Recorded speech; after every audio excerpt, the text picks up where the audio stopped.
The civil defense systems in the Western states relied more heavily on volunteers in response to appeals by government to take up civic duties in wartime.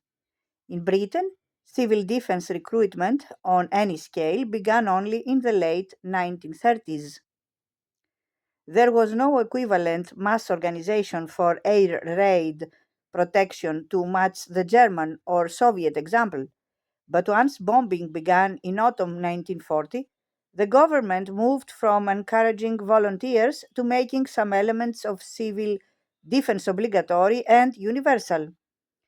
Prompted by fear of an approaching war, the government in late 1937 passed the Air Raid Precautions Act, which required all local authorities to establish a civil defense scheme and to appoint an air raid precautions controller, usually the senior municipal administrator, and an emergency or war executive committee to oversee civil defense once bombing became a reality. In 1939, a network of regional commissioners was established to coordinate local initiatives and to act as a bridge between central government and local communities. The structure was almost entirely civilian in character. The Army and the Air Force were responsible only for the active anti-aircraft defenses of guns and fighter aircraft. To emphasize its civilian character, all civil defense was placed under a civilian Minister of Home Security when war broke out in September 1939. By summer 1940, there were 626,000 civil defenders, one-fifth of them full-time workers, and a further 354,000 part-time personnel to be mobilized during an emergency. In addition, the fire services expanded from 5,000 regular firemen in 1937 to a figure by 1940 of 85,000 full-time and 139,000 auxiliary firemen and women, while the women's voluntary services for air raid precautions, founded late in 1938, could boast almost 1 million members at the wartime peak. Following the introduction of compulsory fire watching in factories and public buildings late in 1940, the number of additional part-time civil defenders reached more than 4 million, around 1/10 of the entire population. Even where it was not compulsory, civilians were supposed to organize the defense of their residential communities, street by street, challenging every household, as in Germany, to play some part in their own protection. In France and Italy, both countries that by the late 1930s might have expected at some point to be bombed, the civil defense organizations were more modest in scale. A system of passive defense was set up at government insistence in France in 1935, obliging all local communities, as in Britain, to establish air raid protection and to train local civilians to fulfill civil defense roles. The system was never properly tested before the French surrender in June 1940.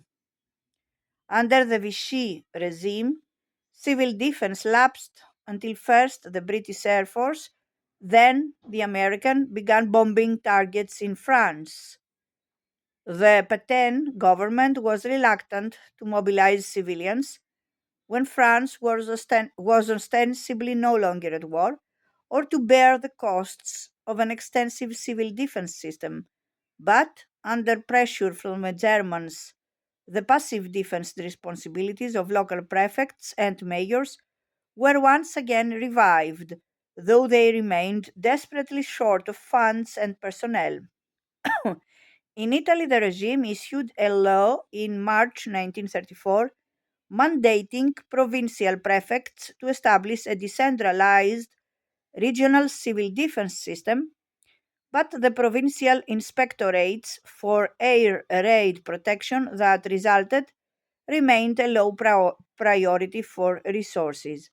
Italian civil defense relied on voluntary membership in the National Union for Anti-Aircraft Protection, UNPA, set up by the War Ministry in August 1934 to establish a corps of civil defenders, but they numbered only 150,000 by 1939, and in 1940, when war with Britain and France began, thousands abandoned the organization. Preference was given to fascist party members as civil defense officials, and little coordinated effort was made to mobilize and organize civilians in the main urban areas to undertake training and to embrace self protection. Away from the main threats in Europe and East Asia, civil defense was still regarded not only as strategically necessary but as a way to mobilize and discipline populations to perform civic duties for the war effort. We have reached a moment in history, I believe, General Marshall told an American radio audience in November 1941, when the civilian should definitely take his place in the general preparation of the country. An Office of Civilian Defense was established by presidential order in May 1941 to prepare civilian volunteers not only for the possible case that either the Japanese or the Germans would find a way to bomb the American West or East coast, but also to encourage civilian participation for a variety of other wartime social programs. Initially run by the mayor of New York, Fiorello LaGuardia, the office was taken over from February 1942 by Harvard law professor James Landis, who oversaw the recruitment of millions of Americans into civil defense roles as air raid wardens, auxiliary firemen, first aid volunteers, and rescue teams. Altogether, an estimated 7 to 8 million people volunteered, while millions more, including school children, were introduced to elementary civil defense drill in the workplace and at school. The Civilian Defense Journal was titled Civilian Front to make explicit the involvement of civilians directly in America's total war.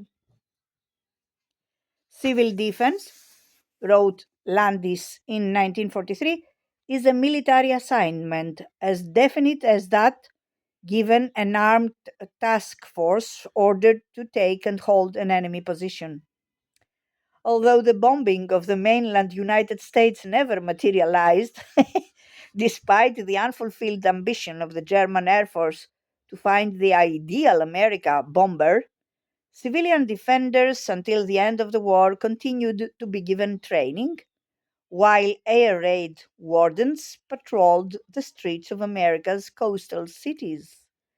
The same held true for the distant parts of the British Empire, where the menace of air attack was not completely remote following the outbreak of the Pacific War in December 1941. And in the case of Hong Kong, Singapore, and Northern Australia, real enough. In New Zealand, which, like the United States, was never bombed, the Emergency Precautions Service, established in March 1942, was modeled on British civil defense, with wardens, one for every 500 people, first aid, welfare, and rescue services. Here, too, civil defense was a constant daily reminder for the population that modern war invoked civilian participation, not mere military effort. Citizens of the Commonwealth, be prepared, ran the recruitment slogan. It can happen here.